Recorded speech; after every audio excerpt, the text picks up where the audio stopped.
كتبدا القصة ديالنا مع فينسنت ومراتو صوفيا اللي كيكون عندهم محل كيبيعوا فيه اللحم، ولكن الحركة عندهم عيانة وما كيجيوش عندهم الكليان بزاف. فينسنت ومراتو كيبقاو يتخاصموا حيتاش ما كيبيعوش مزيان وما لقاوش باش يخلصوا الكريديات اللي عندهم وتجمعوا عليهم بزاف ديال الضرائب. واحد النهار هجموا عليهم صحاب حقوق الحيوان وخربوا لهم المحل وبقاو كيلوحوا عليهم الدم والفضلات ديال الحيوانات حيتاش خوتنا نباتيين وما كيبغيوش ياكلوا اللحم وبغاو يوقفوا ذبح الحيوانات. فينسنت هجم على واحد منهم وبقى مدابز معاه حتى طاحوا في الارض وقدر يحيد ليه الماسك وشافوا في وجهه، ولكن جاو صحابو ضربوا خونا فينسنت وهربوا في حالهم. من بعد كيعرضوا عليهم صحابهم للغدا، هاد صحابهم حتى هما كيكون عندهم محل ديال بيع اللحوم يعني جزاره بحالهم، ولكن المحل ديالهم خدام مزيان ولاباس عليهم وكيبقاو يعيقوا عليهم ويفتخروا عليهم حيتاش عندهم فلوس بزاف. فينسنت وصوفيا ما عجبهمش الحال ولكن ما بينوش ليهم وتعاملوا عادي بحال ما كاين والو، وبقاو كيعاودوا ليهم على المحل ديالهم اللي تعرض للهجوم من طرف النباتيين. ناض خونا جاب واحد المكحله وعطاها لفينسنت هديه وقال ليه هادي باش تدافع بها على راسك شي مره اخرى الا هجموا عليك هادوك النباتيين.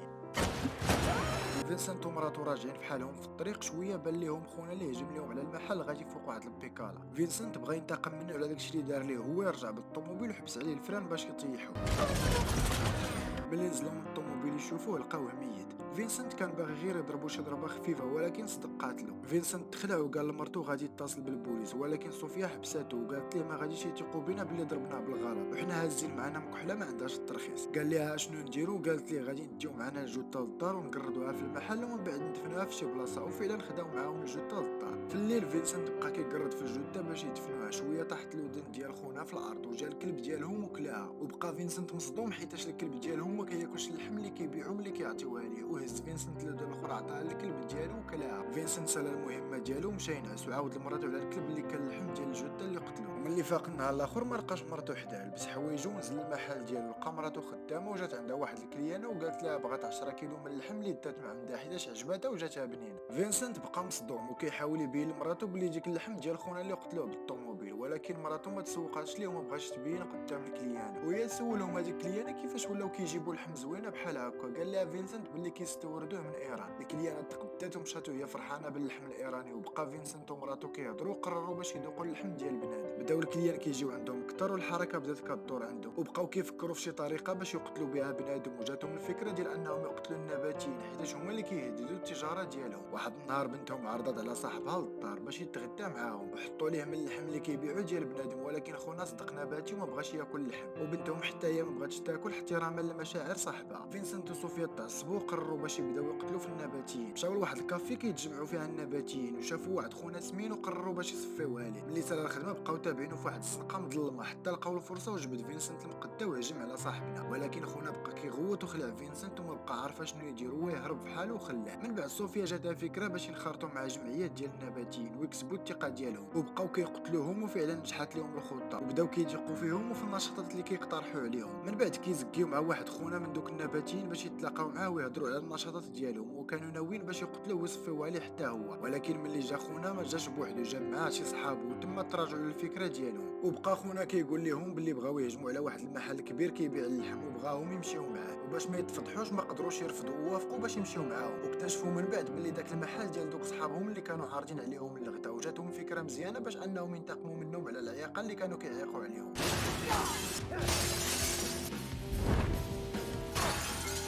فينسنت ومراتو ولاو خدامين مزيان وكيذبحوا في النباتيين ويبيعوا لحمهم، والمحل زاد تشهر ولاو عندهم كليان كتار والبيع غادي مزيان، وخلصوا الكريديات اللي عندهم والضرائب اللي كانت مجموعه عليهم وولات عندهم فلوس كثيره. واحد النهار كيعيطوا عليهم صحابهم باش يمشيو عندهم حيتاش المحل ديالهم تحرق، وملي مشاو داروا بحال تفاجئوا حيتاش هما اصلا كانوا مع العصابه اللي هجمات عليهم، وبقاو كيواسيوهم على المحل اللي مشى ليهم. وبين ما البوليسي كان كيهضر مع صحابهم اللي تحرق ليهم المحل، طلب من فينسنت ومراتو باش يهضر معاهم على انفراد وهما تخلعوا ليه يكون عاقبيهم، ولكن صدق المحقق بغا يوصيهم باش يخليو ليه شويه ديال اللحم اللي كيبيعوا حيتاش عندهم اللحم مزيانه. من بعد كيعرضوا على صحابهم اللي كانوا كيفتخروا عليهم في الاول، وبداو حتى هما كيعيقوا عليهم حيتاش ولات عندهم الفلوس ورجعوا لاباس عليهم، ولكن صحابهم ما رضاوش وهو يتخاصم فينسنت مع صاحبه، وبداو مضاربين بيناتهم واحد كيضرب في الاخر حتى طاحوا في لابيسين. ملي طلعوا فينسنت عضو ودن صاحبه وقطع عليه وبقى كياكل فيها ونسى راسو حتى بداو كيشوفوا فيه. من بعد هو يلوحها وقال لهم اصلا المذاق ديالها ما زوينش. من بعد مرور ايام البيع غادي مزيان عندهم والكليان كاملين غاديين وكيكثروا على المحل وهما خدامين كيقتلوا في النباتيين وكيبيعوا في اللحم ديالهم. واحد النهار وهما في احتفال ديال النباتيين تلاقاو مع صاحب بنته وكان طالع عليه الدم حيتاش صحابو كيخبروا ما عرفش السبب علاش وما عرفش شنو كيوقع ليهم. بقى كيتخاصم مع فينسنت ومراتو وبدا كيغوت عليهم وفضحهم تما باللي هما اصلا جزاره وماشي نباتيين وجراو عليهم من الاحتفال. في الليل كيكون صاحبنا فينسنت كيقطع في اللحم ديال بنادم في المحل ديالو كيف العاده. شويه كيدق عليه في الباب المحقق وكيقول ليه باللي كان دايز من تما وشاف الضو في المحل وبغى يشوف واش الوقت هانيه. قال ليه فينسنت باللي كلشي هو هذاك. وبينما هما كيهضروا الكلب ديالو تم جاي عندهم وهز في الفم ديالو ايد ديال بنادم. تما صاحبنا فينسنت تخلع وبدا كيغوت على الكلب ولكن البوليسي ما بينش ليه باللي شاك في شي حاجه وخلاه مشى. مورا دخل فينسنت عند مراته وقال لها بلي ما بقاش قادر باش يكمل في هذا الشيء وما بقاش باغي يقتل بنادم وكيحس براسو تبدل ونادم على هذا الشيء اللي كيدير فيه. ولكن مراته قالت ليه دابا ولينا احسن من قبل وما غاديش يعيق بينا شي حد وبقات عليه بحلاوه اللسان وشوف حالنا دابا شحال زين. شويه كيجي عندهم صاحب بنتهم باش يعتذر لهم على داكشي اللي دار لهم في الاحتفال وبقى كيهضر معاهم حتى قربات ليه صوفيا وبدات كتبين لراجلها بالاشاره باش ينوض يقتلو حتى هو. ولكن راجلها ما بغاش وشد صاحبنا خرجوه وصيفطو في حاله ورجع قال لها باللي ما قادرش يكمل مازال في هادشي اللي كيديرو وما بغاش مازال يقتل بنادم. نهار الاخر كتكون صوفيا بوحدها في المحل وجاو ليها مجموعه من النباتيين حيتاش عاقوا بهم باللي هما جزاره وشدوها وضربوها. ولكن جا راجلها وفينسنت وعتقها منهم وقتلهم كاملين وخلى الجثث ديالهم عنده في المحل باش يبيعوهم حتى هما. ومن بعد كيشدوهم البوليس وهما كيسحاب ليهم باللي مشدودين على قبل المجموعه اللي هجمت عليهم وقتلوها. ولكن صدق صاحبهم ومراته هما اللي بيعوا بهم عند البوليس وكانوا مراقبينهم في هذا الوقت كامل وتحكم عليهم بالسجن المؤبد. وهنا سالت القصه ديال الزوجين فينسنت وصوفيا. ولكن قصص قناتنا مازال ما سالا وهذا الشيء علاش اشتركوا في القناه باش ديما يوصلكم الجديد. كان معكم مروان تهلا.